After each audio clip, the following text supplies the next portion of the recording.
Where are we headed? We're going to Camp Porcelain Peak. Oh, yeah? Planning on smoking a little dope, having a little premarital sex, and getting slaughtered?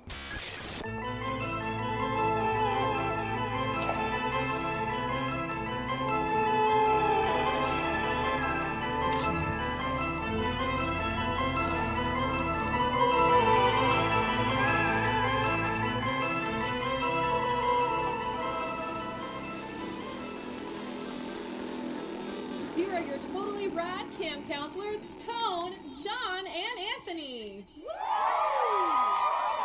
Good morning, campers. Thank you for the lovely introduction, camp version of Constance. We are Camp Porcelain Peak. We are here to bring you some spooky stories and such around the fire.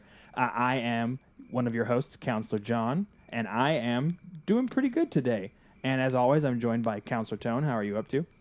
How are you doing? I'm doing good. I got a new doggy, so we got 2 porcelain pups now, and I'm hoping to get them a porcelain pup bandana. Oh, just to be real fucking schmoozy. What about you, Counselor Anthony? How are you doing today? I'm doing pretty well. Just running on lots of caffeine and some strange plants that I found here in the woods at Camp Porcelain Peak. So, I think it's going to be fungus. Yeah, I think it's going to be. That's what they call me, a fun guy. I think it's going to be a really good episode of time travel back to the 80s. So I'm you could say stoked to talk about how much I just loved this show that we watched. Strange plants are tight. Yes, and fits with our trivia, but we'll get to that later. This is Season 2, Episode 33 of the show, but it is Episode 3 proper of our Camp Porcelain Peak, and we are going to be talking about American Horror Story 84. First, let's go ahead and hop into some news. You see, Jason was my son, and today is his birthday. Well, this is pretty weird, but coming out, by the time you listen to this, came out Friday, actually, so this is already out. But Kevin Smith is going to be playing a villain. So, not Kevin Smith, Kevin James. Wrong fat Kevin. Hey, one of those fat Kevins is a skinny Kevin. Oh, that's right. So, wrong Kevin. Anyway, Kevin James is in an R-rated horror movie that's going to drive-ins and soon to be on VOD. It stars him, one of the kids from Annabelle Creation, and Joel McHale. So apparently Joel McHale and the kid, his daughter, are in a cabin, probably in the woods. And this guy, Kevin James's guy, is coming to terrorize them. It's like a home invasion movie, and he's the villain. And that is called Becky. So maybe we'll have to check that out. It sounds pretty weird, but if Adam Sandler can pull it off, now Kevin Smith is still copying just whatever Adam Sandler does. Kevin James, fuck! Kevin James! You did it once and you opened the floodgates on that mistake. Yeah. If it comes somewhere close enough for us to see it, or like as far like a drive-in, or if it comes to VOD quickly enough, it could be something that we could tuck into our camp theme here. Yeah, we'll see. In my neck of the woods, we have some Shudder upcoming releases as far as films that they are getting to their platform. So one of those is a film that Counselor Anthony and I both enjoyed very much. I think me maybe a little bit more than he did, but Color Out of Space is going to be coming to Shudder. And then the other film is called The Shed, which I want to say I've heard some about. So they are both going to be making their way over to Shudder. I am personally really excited to give another watch to Color Out of Space because it is fucking bizarre. I think I'm actually more excited hearing about that vampire thing, the shed thing, because it sounds like another spin on the whole Fright Night idea, but now there's a vampire in my shed, so sounds like you got a hobo vampire. That's one of the Dr. Seuss stories that you don't read about. Yeah.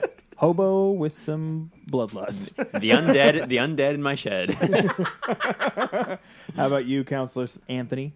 My news isn't anything mind-blowing, but I wanted to kind of follow up on this trend that we've been doing of people returning to the Scream franchise and pivot a little bit and talk about the fact that Neve Campbell says she has absolutely no interest in returning for the Craft Blumhouse remake that is being done.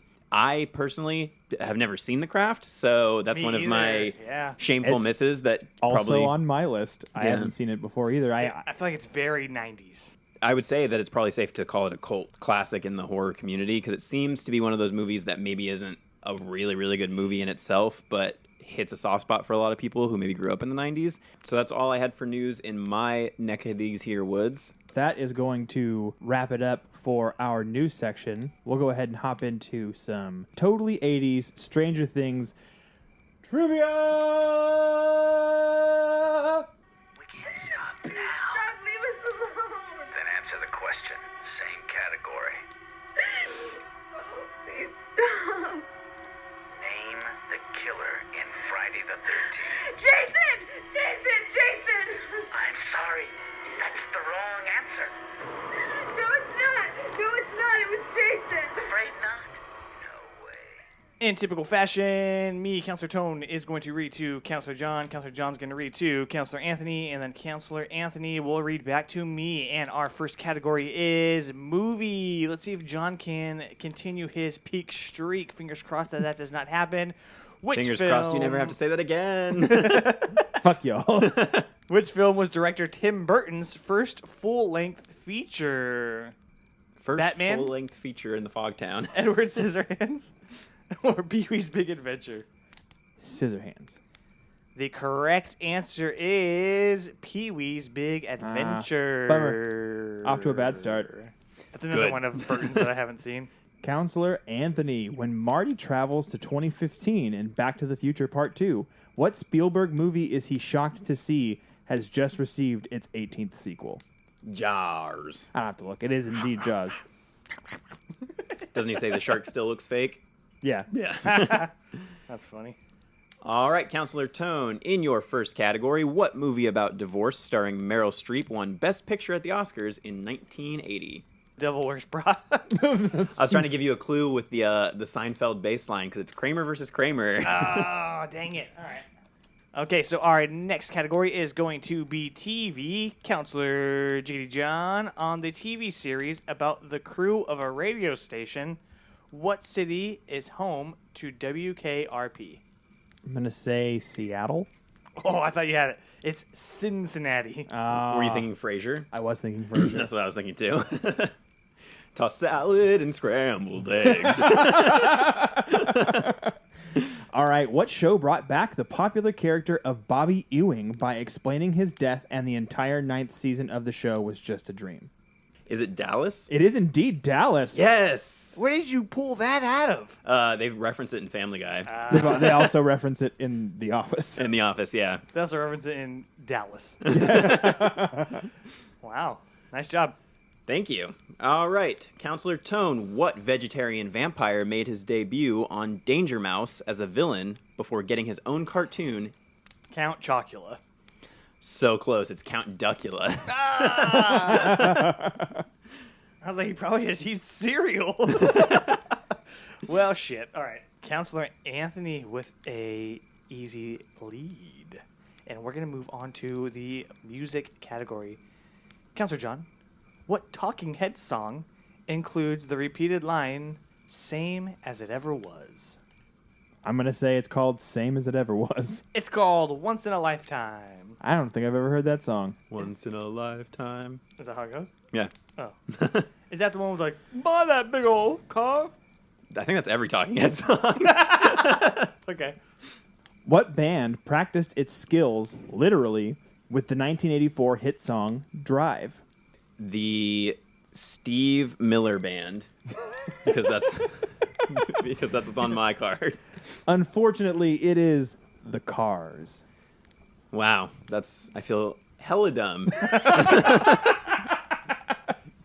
See, that's what happens when Dude, it's the 80s. You feel totally dumb. All right, Counselor Tone, what 1982 Steve Miller Band hit is named after a magical word? Shazam. It's abracadabra. Oh, I man. thought that was too obvious. We're getting fucked up. All right, we got Counselor Anthony still in the lead as we move into famous people and events. Counselor John, yes. What is the middle initial of advertising and movie character Ernest Worrell, best known for the Ernest movies? P? It is P. Nice. That would have been my guess, too. It stands for Power Tools. Ernest Power Tools Worrell. Vern. Oh, my God. I was trying to named the dog Ribshot. But that didn't happen. What young actor won a Tony Award in 1983 for his role in Brighton Beach Memoirs before starring in movies like Lady Hawk? Kevin P. Bacon. Kevin P. Bacon. It is Matthew Broderick. All right, Counselor Tone. Doc Gooden and what amazing team won the 1986 World Series thanks in part to an epic meltdown by the Red Sox in Game 6? I don't know. I'll just say the Yankees. It was the Mets. The Sox would have to wait 18 more years to break that curse. Oh, that was the curse. Probably a blood curse. Yeah, a blood curse for sure. Yeah. We're going to move into trends, tech, and fun. We'll see about that. What type of product, John, is Aquanet? Is it self-tanner, hairspray, or a water blaster? Aquanet is hairspray. That's correct, sir. What kind of popular hair accessory had teeth like a comb, was perfect for holding your hair back, and shared part of its name with a fruit? A banana clip? It is indeed a banana clip. Hey! I have a sister, Wow. so Is that the teethy ones? the one that I used to always like. I put it in my mouth and I go. "Arr, arr, arr, arr." So I've always been a freak, I guess. No, I mean, that's on brand. I did the same thing. Maybe it's an Anthony thing. Yeah, I think so. All right, Tone. In which video game featuring underground tunnels must you defeat baddies known as Figers and Pukas?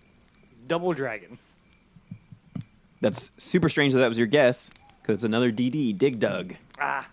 Counselor Anthony's still in the lead, and we're going to go ahead and get to the final question, which is the Stranger Things question. Counselor John, what is the name of Dustin's pet cat? I'm going to say Mittens. It's wrong. It's Muse. Muse, that's right. And the reason why I couldn't think of it is because she goes like, Musikins. Fucking. All right. Wow, never seen it. You get so heated over Stranger Things. Let's fucking move on. All right. What is the name of Lucas's sister who told Dustin code shut your mouth through her brother's walkie-talkie? Michelle. It is Erica. Counselor Tone, who previously lived in the cabin where Hopper and Eleven live in season 2? I don't know, Hopper's dad. Wow, so close. It was actually Hopper's grandfather. Fuck. I do have to hand the crown over back to its rightful resting place with Counselor Silva, unfortunately for me. What the fuck is that his rightful resting place? He is the most streaked. He is the camp stud. He is the internet darling. After getting absolutely demolished in 80s trivia last time we played, I really had zero hope for this one. So I really think a lot of it was luck. I'm not terribly familiar with 80s pop culture, but I'm enjoying doing this. So The 80s lives forever. All right, that is going to wrap it up for our trivia this week. If you want to see us sweat that out, then you can head over to YouTube and watch our crazy antics live. Sunday.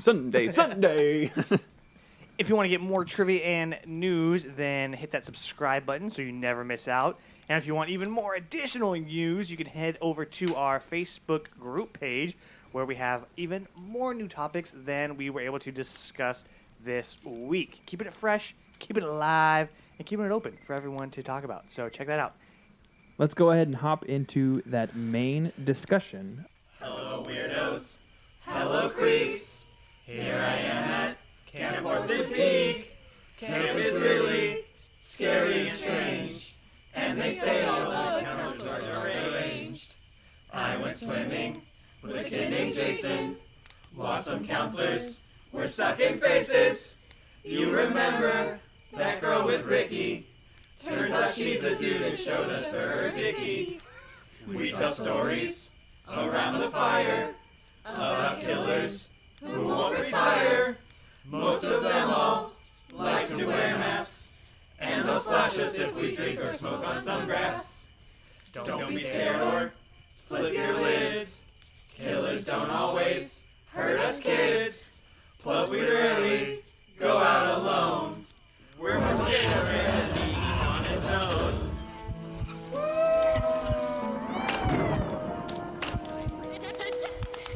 American Horror Story 1984. I'm pretty sure this room will have mixed feelings.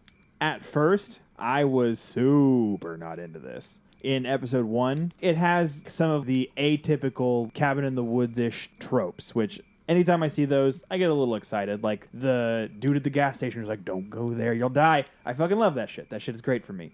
This shit references Friday the 13th constantly.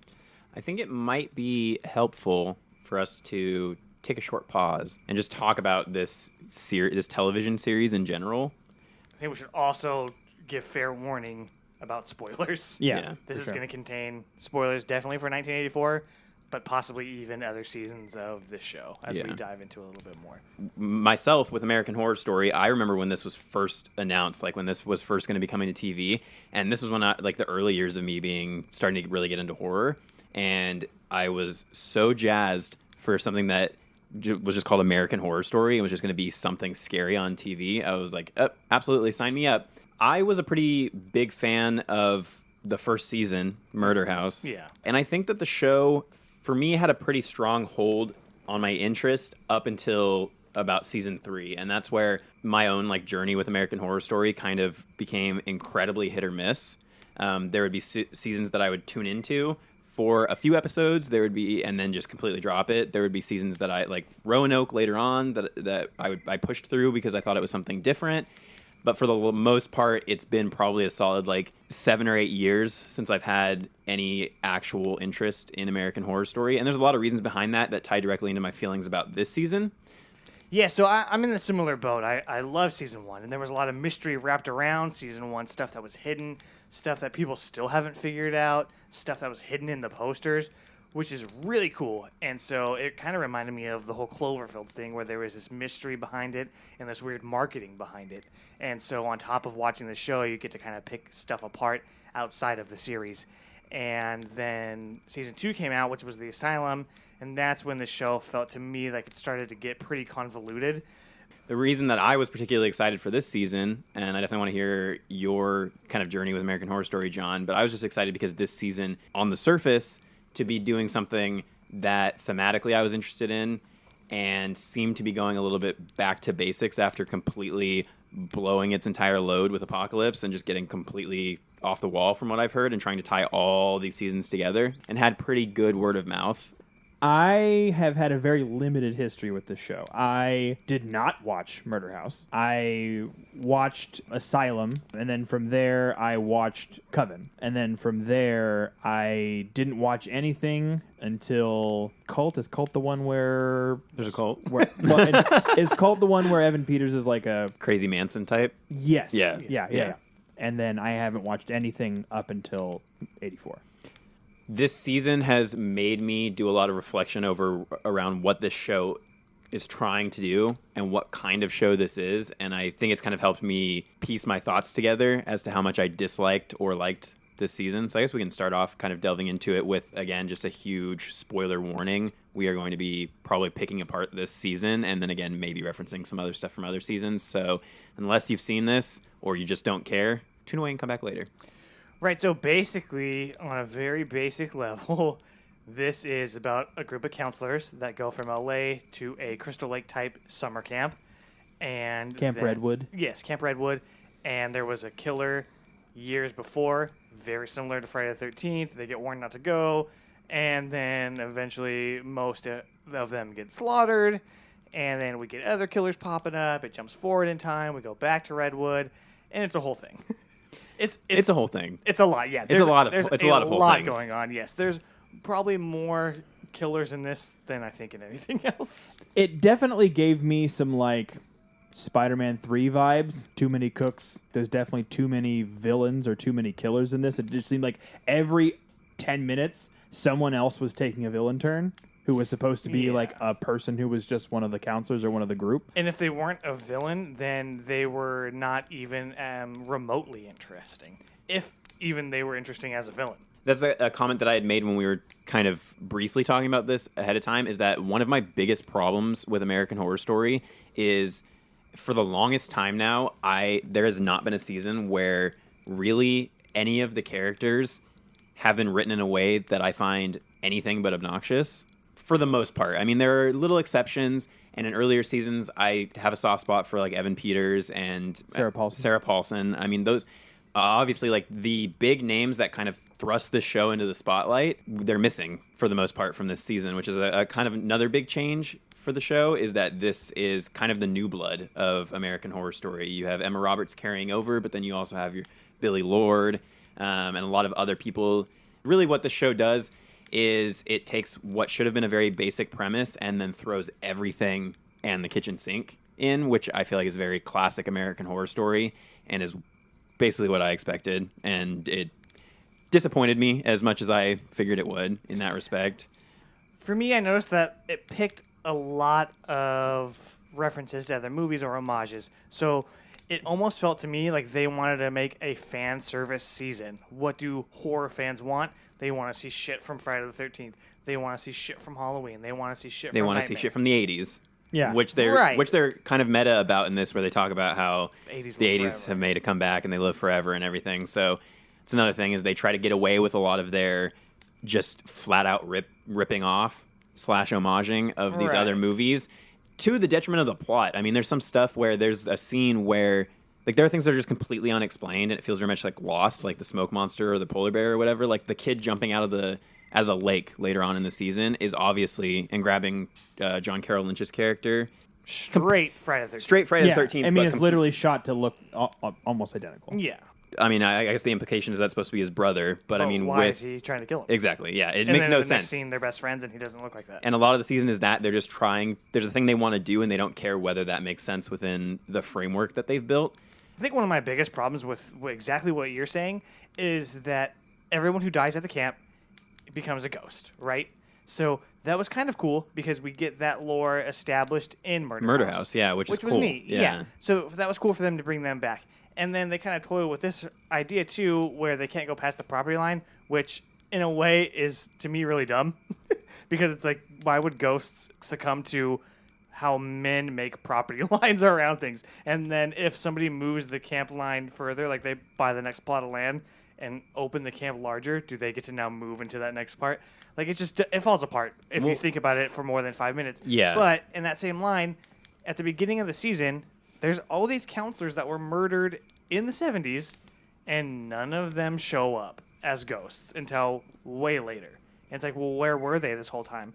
So they don't reveal that they're all ghosts until it's convenient for them to have them in the plot. It just doesn't make sense. They try to explain it away by saying that they were hiding from Mr. Jingle's mother because she was a vengeful spirit or whatever. Yeah. But I mean, it's tough to say. That's part of ghost lore in general, so I didn't have a problem with that. I thought that was fine. And I did think it made for like a couple little touching moments about like the ghosts wanting to stay on the property to kind of live in that 80s world toward the end. But the stuff that I was very interested in was the Mr. Jingles thing. I was like, cool, that's a cool idea. I thought that he was creepy, even for having a goofy name. I thought just creepy slasher who's coming back to the camp for revenge was fun, and the gore stuff in this season, especially like right off the bat, is really strong. I mean, that's probably the strongest part if you're a horror fan of American Horror Story in general, is the makeup effects and the amount of gore and violence they're able to get away with on television. It's very impressive. They want to give every character their own subplot, so you have an entirely meaningless subplot with the character Xavier, where he is trying to become an actor, but he's doing gay porn to get there, and he's being like manipulated, and then they basically that's just an excuse to get somebody, the guy who's blackmailing him, to have a cool, gruesome kill. Yeah. Like it's just so they have another character to kill that they don't care about. Forgot about that until you mentioned it. Yeah, it's pointless. There's a lot of stuff like that that just completely doesn't need to be there. With the roids, Yeah. don't care. Did make for one of my favorite lines in the season, though, which I made a note of, which is where they're all freaking out and they're like trying to get away from the killer or whatever, and he's like, guys, I did do those steroids, and everybody's like, we all fucking know. Yeah. Yeah, and then even one of the other main counselors, he kills a dude in his frat, and then it's like, okay, but why? Why do we care? Like, they're just trying to give them reasons to be counselors beyond just, hey, we're going to be camp counselors, which is really the only reason I need. While I enjoy that they were trying to bring some lore with the limbo thing, it completely robbed the entire season of any stakes that it had in terms of these characters being killed. And I get, and of course that's not, I'm sure what they were going for was for us to actually care about these people when they died. I think it was just supposed to be their fun characters that we would be sad because that they're gone because they're fun. So don't worry, they're still here. And now they can never, they can just be killed 1,000,000 times, and we can basically treat this like a video game. I don't care about any of the characters. I cared about one character, and that was Richter, Mr. Jingles, John Carroll Lynch is fucking fantastic. In everything Yes. that he's in, he completely knocks it out of the park. He was amazing in this season and made me care about that character. I felt like his entire arc It's very sympathetic. is he made me feel emotional, and it made me actually really enjoy the finale being a tie-in with his son and having his son come back and try to get closure. I'm not saying I liked that finale in its entirety. I just like that idea. And American Horror Story does this where they will just reveal a character in the very last episode. They always do this where they want to bring somebody back.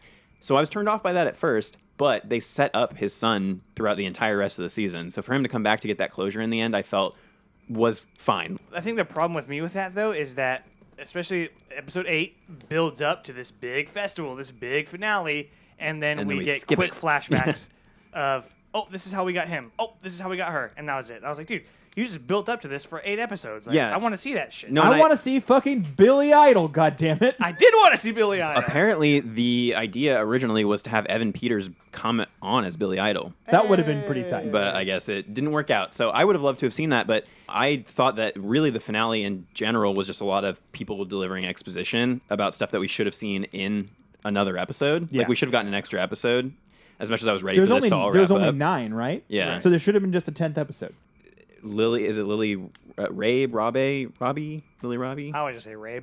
Rabe, Lily reporter, Rabe. right? She's the lady in white or whatever. She was the other standout for me. I thought that her episode where you basically have the entire Friday the 13th rehash of her son, but you get the added incentive of his brother having been there and his brother then growing up to have this whole, that all tied together really nicely, and her performance almost like left me in tears because it was what I would have liked to have seen from Pamela Voorhees.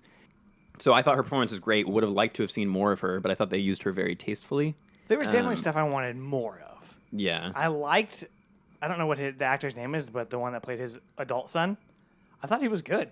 And when he was in the camp and trying to figure stuff out, I felt like that mystery was actually pretty interesting. And I would have liked to see that story fleshed out. And that's the thing, I think, with the whole season, is you get little bits, like you were saying, these certain plot lines, and none of them are fleshed out enough. They're just there to fill time to get to the next thing. Which brings me to the thing that I think I liked the least about this season, which was the Richard Ramirez stuff. I think that it's very, very distasteful. I thought his performance, Zach Villa, or Villa or whatever, I thought that he was great. The whole time I was like, he should play the Crow. Like, like, he looks exactly like that type. Like, he should, and he's brooding. I enjoyed the performance. I don't think that it fit.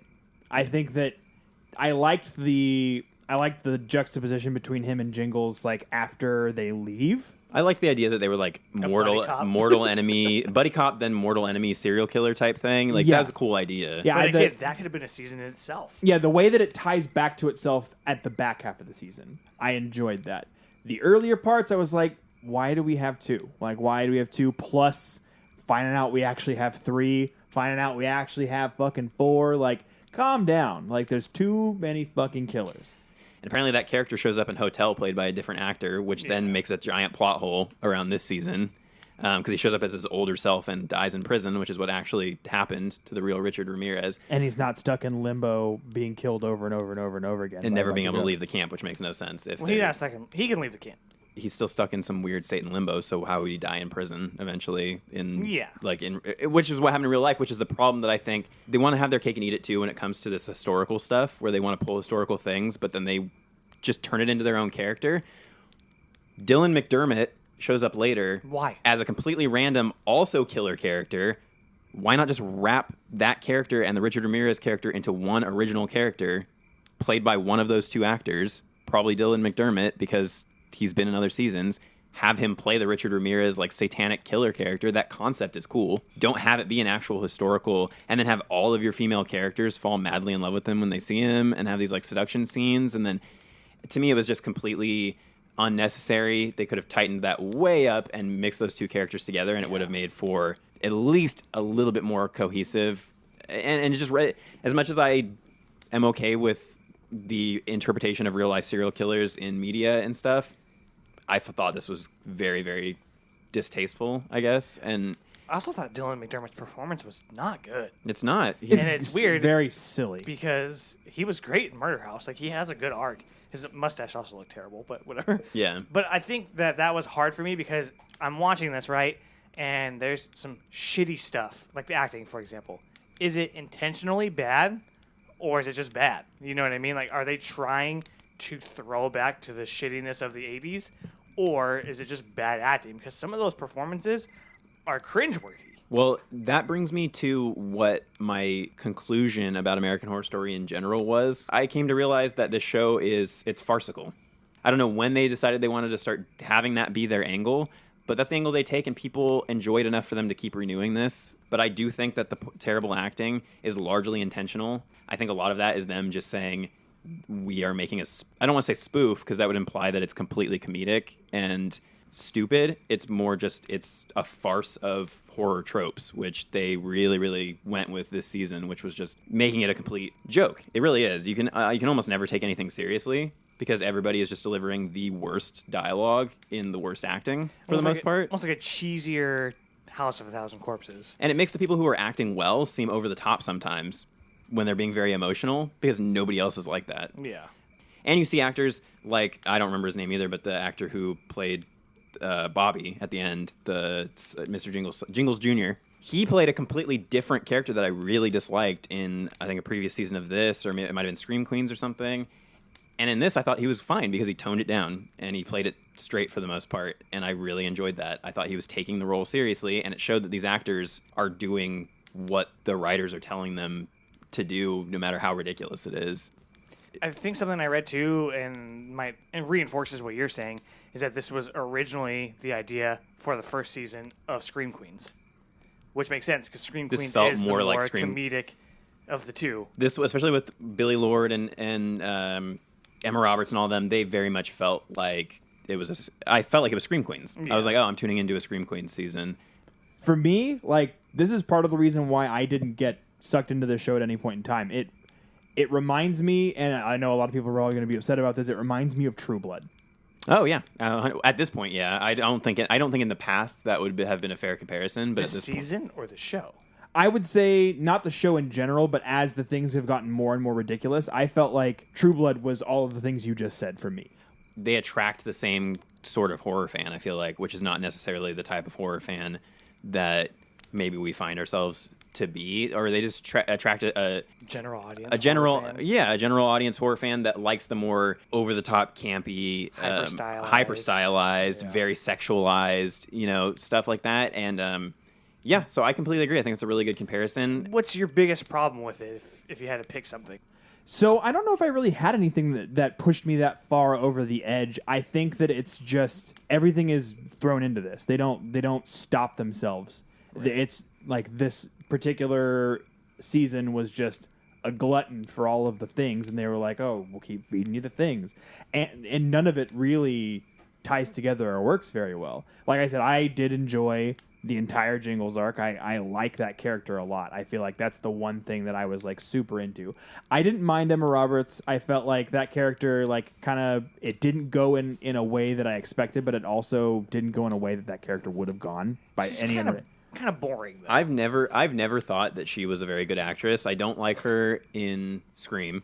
I don't like her in basically anything she's in because I think she's very wooden, or people just don't give her anything to do in any of her parts because she's playing a character that I feel like is very similar to the character that Sarah Paulson played in Asylum, which is that character that's been through a bunch of trauma and then comes back later on like a different, evolved, stronger person.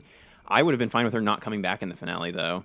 Like, I felt like it was unnecessary. Like, I didn't care about her character enough to even care that she had died in the previous episode. Right. And I was fine with, is it Angela Ross or she had a pretty good arc too. Mm-hmm. The woman who, like, her dad was a serial killer also. Yeah, not Nurse Rita. Yeah. Was it Donna? I think so. I think so. I barely remember anybody's names. Well, I liked hers actually. At first, it had those Halloween ties. Yeah. And I was like, okay, I see where you're going. And then kind of giving us the Loomis a little bit. Right. And then kind of connected with a little bit of H4O a little bit, where she wants to see what the killer is doing, but not become one. I don't think she actually kills anybody.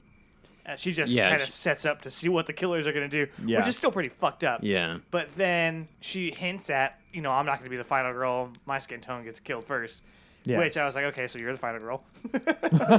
You basically just told us that you were going to do it. But I was okay with that. Like, I Right, thought so that was was I. cool. Yeah. Yeah. And I she had didn't- an arc I cared more about than Emma Roberts, and I thought it was cool to have an African American final girl. Like, you don't see that very often, and they comment on it. So I thought, cool, they're following through with that.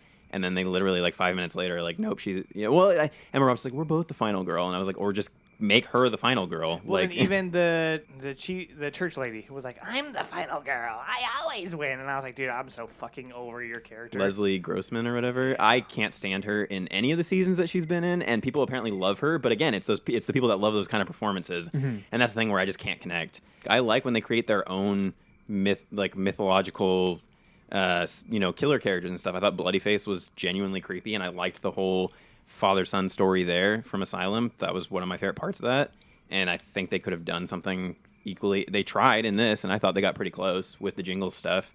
Again, I spent almost this entire season up until probably about episode 7 wondering when it was ever going to start telling a story that was cohesive and made any sense. And then it brings it together in the last 3 episodes, and that's where I started having these thoughts about, okay, this is what the show is, this is what I like about it, this is what I don't like about it. Because originally I had texted John and just said it's garbage, I hate it. I feel like I made the discovery about how I felt about the show and the way that I had to look at it to enjoy it. I made that discovery much earlier than both of you did, because you didn't find it at all for the most part. I think you said it took you about till episode 7 or so to kind of figure out what you were going to be able to get out of the show. Well, because they basically killed everybody else who they had other plot lines with. Yeah. And so I was like, okay, why'd you even fucking introduce them in the first place if you were just going to kill them all and have us focus on the main stuff anyway at the end? So I feel like I figured it out closer to episode 4, episode 5, that in order to get my enjoyment, I was just going to have to dial back my expectations a fucking mile. That's so hard, though, when it's in 1984, which is what we fucking grew up on watching. You know what I mean? Like, you just watched all of them. That's not. Yeah. I'm not mad. I'm disappointed. Yeah, that's it's like, yeah. If you're gonna promise us that, then we shouldn't have to do that. Yeah. And that's something that I, for a larger American Horror Story, and I don't want to completely sideline you, so this is going to be a short thing just from an artistic perspective. I think the marketing team behind the show has always been absolutely brilliant, and it's always disappointed me that the marketing is completely removed from what the actual show ends up being almost all the time. Fuck They yeah. always had, especially with Coven, I was the most genuinely angry. posters and that everything the were posters creepy were as fuck. really creepy witches and stuff, and then the show was American Glamour Story, with a bunch of it was ridiculous. My It was so Teenage bad. Witch. Yeah, and so I feel like the people who make the title sequences for the show and the marketing are making it for the show I want to watch. And then the people who are making the actual show are making something for a completely different audience, and it tests my patience. And I always tell myself, I'm like, why did I waste all this time? This, I would say, was worth it, and we can get to recommendation, whether we recommend this or not or rate it or whatever at some point. But I don't know if you had any other points you wanted to make, John, about your feelings. So you got to a point where, I stopped taking it seriously at all. okay, and that made it somehow better? So I was able to just kind of not zone out, but more just kind of follow it like someone would follow Grey's Anatomy. like daytime TV or something along those lines, It's the classic turn your brain off argument. There are some people who are like, well, you can enjoy it because it's a turn your brain off, eat some popcorn type of thing. And then other people are, well, I know, and I'm saying that you, I think, have also argued this point before, that that's not necessarily a fair argument for the enjoyment of a movie, is whether it was a turn your brain off type of movie or show in this case.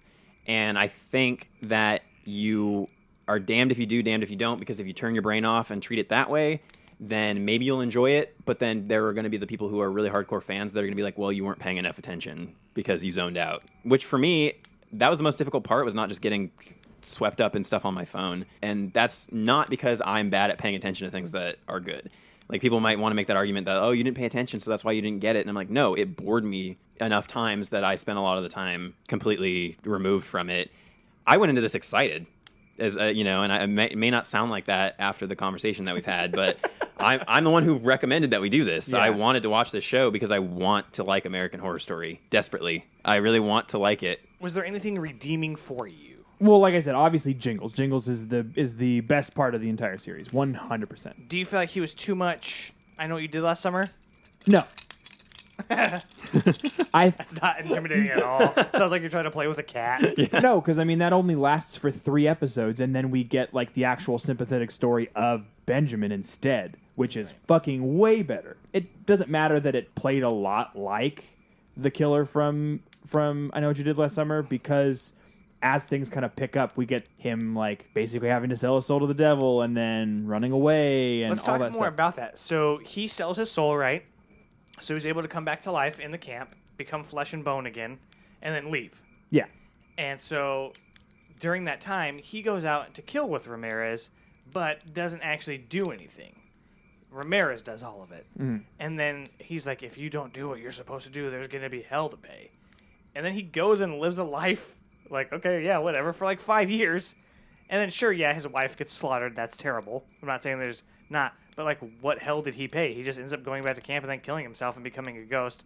So he doesn't really have to pay his due to the devil? Like, I guess the implication is that, because isn't it implied or just straight up said that his wife was killed by Ramirez? Yeah, which also doesn't make any sense. Yeah, he fucking went to Alaska real quick and then went back to camp. Like, yeah, so my thought was that it was supposed to be that Ramirez is literally saying, like, I'm an agent of Satan, so like I will make sure that if you don't do what you're supposed to do, I will make you pay. Like, which is why he goes back and kills his wife and drives him back to the camp. Did you like that devil stuff with the black smoke and the rising? And I some of it was fun. I mean, there really isn't, aside from, like I said, the sympathetic character stuff with Jingles, there really isn't much that I can say outside of that. I was able to find the fun in some of it and just embrace the ridiculousness of it all and essentially kind of convince myself to be interested in it. It wasn't really like it wasn't like a situation where I had to sit before watching every episode and slap myself in the face and say, all right, you're gonna fucking like this. It was a more of a scenario where, like, all right, so either I can completely fight this and do what I did with True Blood, which is why I didn't like it at all, is because I was just like, this is not for me. This is horror for babies. I'm going to fucking leave. Which is how I feel about this. Aside from the level of gore, I mean, there really isn't any scares in this, I would say. I mean, not for the most part. I mean, it was pretty horror light, but rather than being like, this is horror for babies and fucking leaving and then saying, oh, I showed up and I only watched 2 episodes because I fucking hated this, I coaxed myself into figuring it out. I feel like that's probably the only way that people are going to be able to watch this, and it bothers me because you shouldn't have to do that as a horror fan going into something with horror in the title. I think this show gets away with too much. Yeah. For that reason, I do think that this show... It's convoluted. This show repeatedly... And I watched a video that I completely agreed with that was... The question is, why is this show still in existence? Like, why does it keep being renewed for season after season? And again, it goes back to, like I said, it has a large enough fan base, and I am still trying to pick apart why that fan base is so devoted to a show that consistently delivers them a product that is mangled and confusing and goes nowhere a lot of the time, and typically doesn't feel like it's made by people who actually like horror. It's just people who went, okay, let's watch every 1984 or 80s horror movie and pick out all the references we can think of, write them down on a whiteboard, and then just write out 9 episodes, just fitting all those things in. As Even some 90s stuff. It really feels like they take the theme and then they just do whatever the hell they want and occasionally try to make it feel like it's a horror story. I would like for the story part to be the important part of that title. Not just that it takes place in America. Yeah. Yeah, so the horror part is important, but the story part I feel like is the most important. I do feel like there's a pretty sizable audience out there for things that have a lot of twists, which this series is notorious for, and things that make a lot of references. And I think that that's not a bad thing. There are plenty of people who enjoy the show. Obviously, people still watch the shit out of the show. I mean, Ashley the Intern is a very big fan of the show. I mean, I enjoyed Roanoke, and that was only a couple seasons ago. But I think there's a certain type of person, and I'm not saying it's a bad thing or anything like that. I'm saying there's a certain type of person who is like, gung-ho for all of the ridiculousness. It's the same people who enjoyed things like True Blood, enjoyed things like Scream Queens. Because I very much... Tiger King, that sort of stuff. Well, I don't know if Tiger King fits the mold because I haven't seen it. They just like the ridiculous characters and stuff. And that's so, yeah. And that's why I think maybe this show, the secret would be to watch it with friends and maybe not binge the entire season. In one sitting, yeah. Maybe keep it week to week so the twists have more impact and the mystery feels, even if at the end of the day the mystery doesn't go anywhere, at least you feel like maybe it is, as opposed to us just blowing through it and being like, this isn't going anywhere. Do it week to week, watch it with friends, and go in knowing that you're just there to watch a comedy, like a farce, basically. You're there to laugh at the stupid stuff. But I don't plan on doing that with anybody in the future. I don't think that I'm going to give American Horror Story another shot after this unless they do something, which actually, in news, they are doing a single episode anthology series called American Horror Stories that was announced recently that is coming out whenever all this COVID stuff blows over. What is it? It's like a Twilight Zone? So it's going to be every episode is a different horror story. Oh. So that might end up working better if they're able to dial it back to single episode horror stories. I mean, that's being overdone also, it feels like. So what was your favorite kill? That's tough because there are a lot of great kills. I mean, that's kind of what the bread and butter of this season was, aside from like one or two characters. I feel like the wood chipper kill is pretty fucking tight. Yeah. That's the first that came. I was going to say that too. That's why I hated that character so much that when her death happened and it's so over the top and gruesome, I had a huge smile on my face. Yeah. I thought it was great. But toys around with the idea of the property line. Sorry, go ahead. Some of the other ones are pretty because cool. They shoot her over the property line. Okay, yeah, I didn't get that when they said it, yeah. But and I knew that they were gonna at some point in time they were gonna twist that one back because the blood like blew back over the line or whatever. I was like, come on, dog.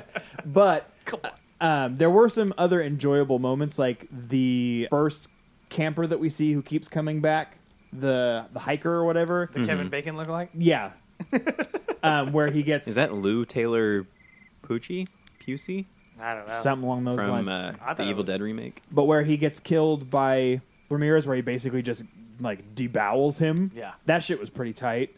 I thought the Ramirez like bloodbath thing at the end was fun. Like when all of the counselors get together, all the campers and everybody, and they just start stabbing him.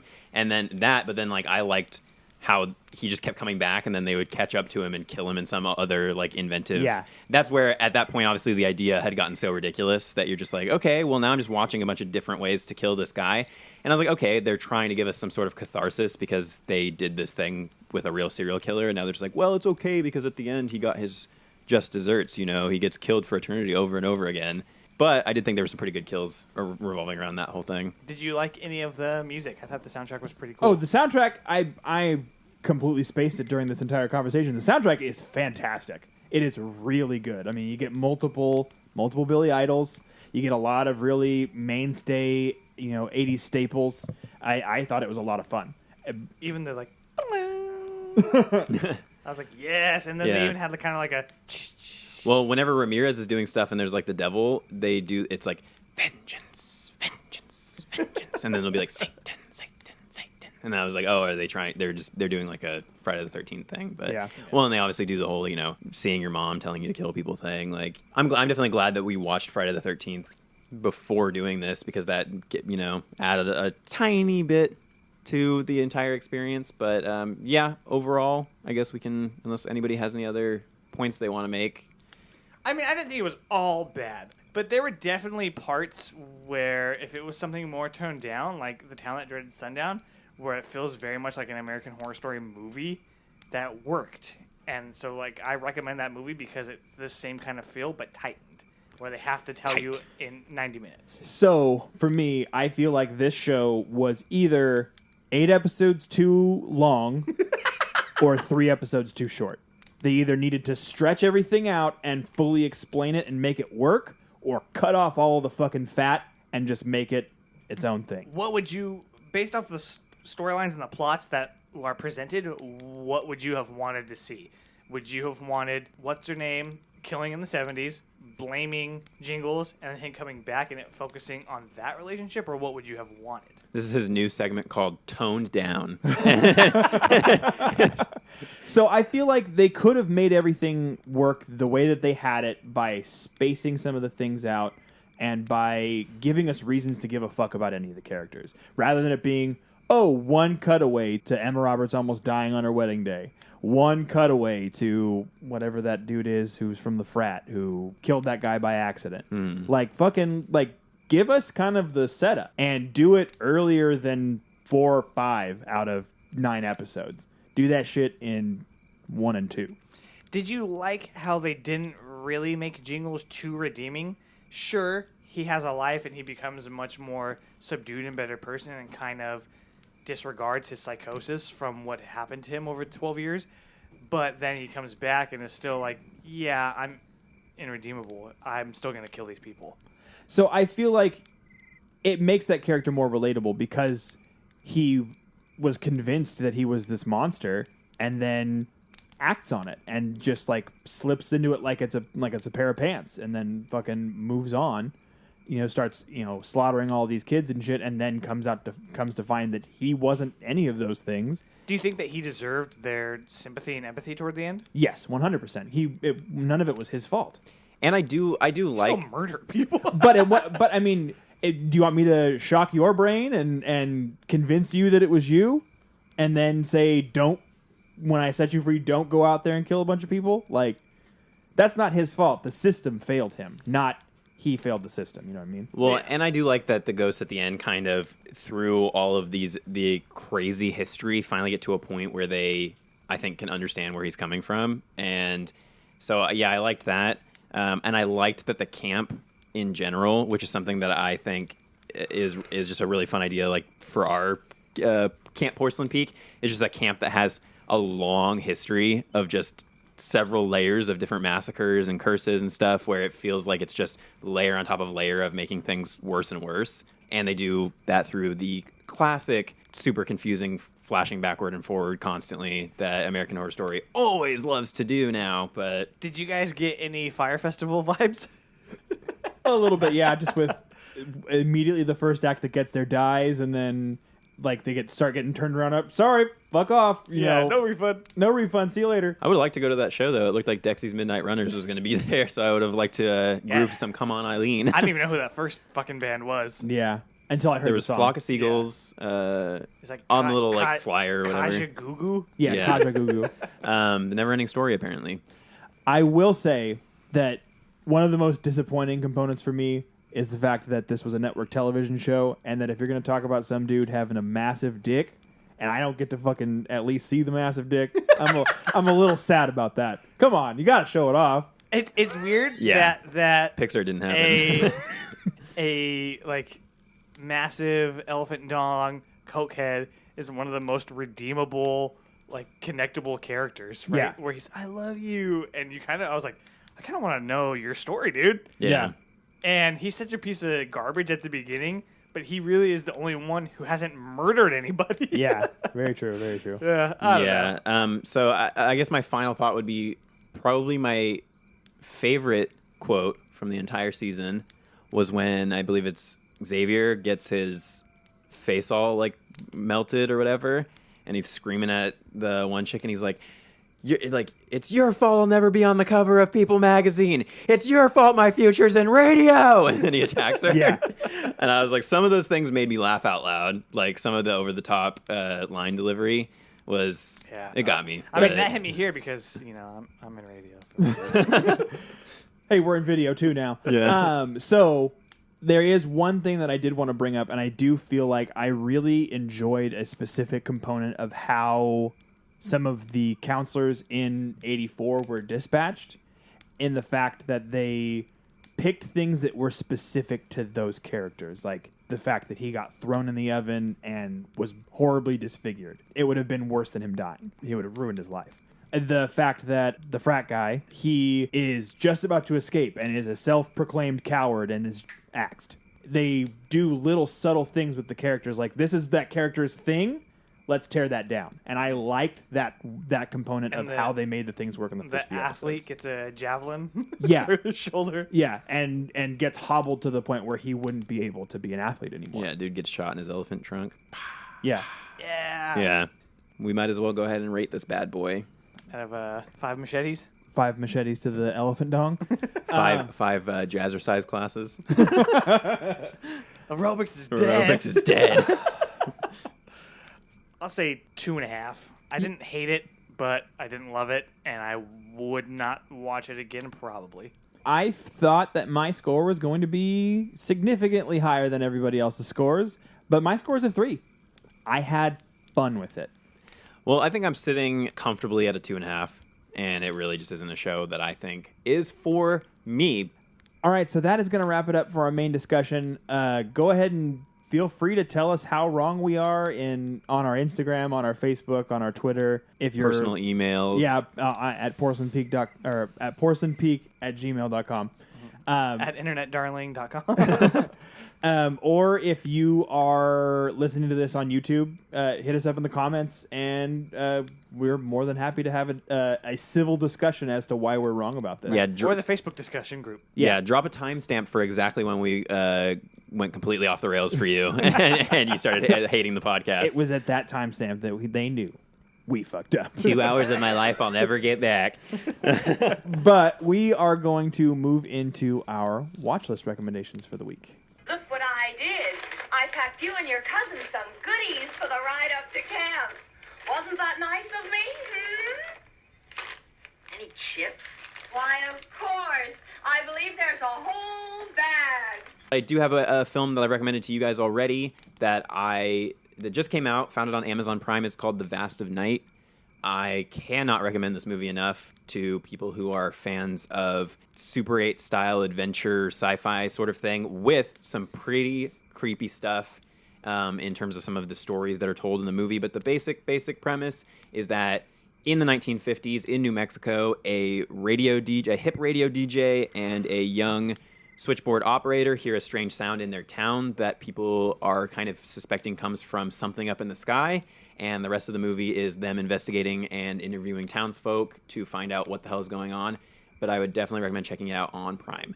Speaking of things that are in that 3-episode range and are super tight, I finished Are You Afraid of the Dark 2019 right before I came over here, and that is another thing that I could not recommend enough. I think that it was not perfect, but way better than I could have possibly expected that show to be. I thought the characters were incredibly charming, very well written. It's funny, it's spooky. It's only 3 episodes, so you get through it really quick, and it reminded me of just an extended Goosebumps or Are You Afraid of the Dark episode where they tell one story over the 3 episodes and don't waste any time on anything. Since you talked about it when we did the episode, I've been wanting to watch it. So the whole time I was watching this show, I was like, man, I just want to sit down and watch the Are You Afraid of the Dark? As soon as I was done with American Horror Story, I was like, cool, I'm going to go watch something I know is good. So I went and finished Are You Afraid of the Dark? So yeah. So I ended up watching something else after I finished the show, but I'm going to pad this with a couple of extra things. Run the Jewels 4 dropped early. I saw you post about that. And I am very stoked about that. There's a Michael Myers reference in one of the songs. Nice. And the entire album is great and timely, and I can't imagine how the fuck they wrote some of these songs before all of the things that have happened in the course of the last couple of weeks. Because there's some very pointed shit that's like super about like what's going on now. Yeah, because that shit's been happening for 20 years. Yeah, for a very long time. But like, I mean, down to specific lines. Like, I mean, and I know that it's happened before, but it's an incredible album. I could not recommend it enough. But there's also a short YouTube video called Kaizo Trap, and so it's based around a concept of a woman buying a gift for her husband. And it's basically like an old Nintendo. He gets sucked into it. Jumanji style. And then she goes into the other room, follows him, and has to play through like this very difficult like mashup of like Mario and Sonic. And she basically has to go through the entire game and save him, and she like dies a lot. It's You said this is on YouTube? This is on YouTube, okay. Yeah. But it's set to a track by Leslie Way called Paradigm, and it's super rockin'. I'll show it to you guys after we're finished with this. But the big event, I am 5.5 episodes into Mr. Robot. Fuck yes, dude. And it's fucking blowing my goddamn mind. You're not even dipping a toe I know. dude. It's not even close. But as of right now, this is how I feel about it. I feel like it's a very bizarre crossover between a shit ton of things that I love. Devs, obviously. but Dexter and Breaking Bad. It fucking just it's a melding of those three things. Plus, it always has a little extra component. Yeah, and there's obviously a lot of American Psycho and Fight Club. And Yes, things like obviously, that. yeah, with the character from Evil Corp. Yeah, But it's very David Fincher influenced. Yeah, that's a show unlike the one we talked about today, where you are going to be like thinking about it outside and wanting you're to gonna watch need the to pay next attention. thing. And yeah, You're not washing dishes while you're watching Mr. Robot. yeah, definitely not. All right, so that is going to wrap it up for today's episode. We had a blast talking about all this shit and talking smack to each other. Glad to have started Mr. Robot. I will probably be finished with it by the next time you hear from us. Next week, we are going to discuss the origins of horror for children. Basically, kind of how it began, how it continued through kind of its like high peak in the 90s, how it kind of fizzled out, how it came back recently, and how it influenced us in our horror journeys.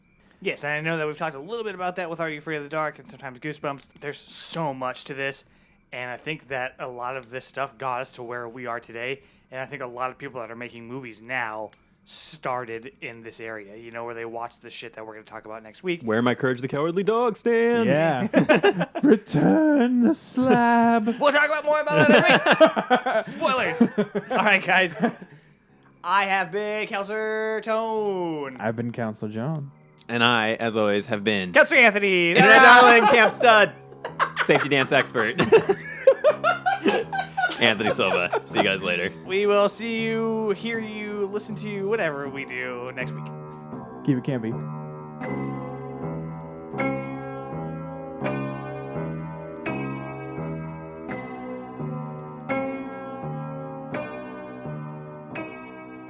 You can find Porcelain Peak on Apple Podcasts, Google Play Store, Spotify, TuneIn, and Stitcher. Wherever you listen, don't forget to rate, review, share, and subscribe so you never miss a spine-tingling episode. Don't forget to follow us on Facebook, Instagram, Twitter, and at porcelainpeak.com for additional content. Special thanks to Randy Greer for composing the Porcelain Peak intro music and to Anthony Silva for designing the Porcelain Peak logo. All episodes and additional content is hosted, written, produced, designed, and edited by the Porcelain Peak team, consisting of Anthony Perez, John Brasher, and Anthony Silva.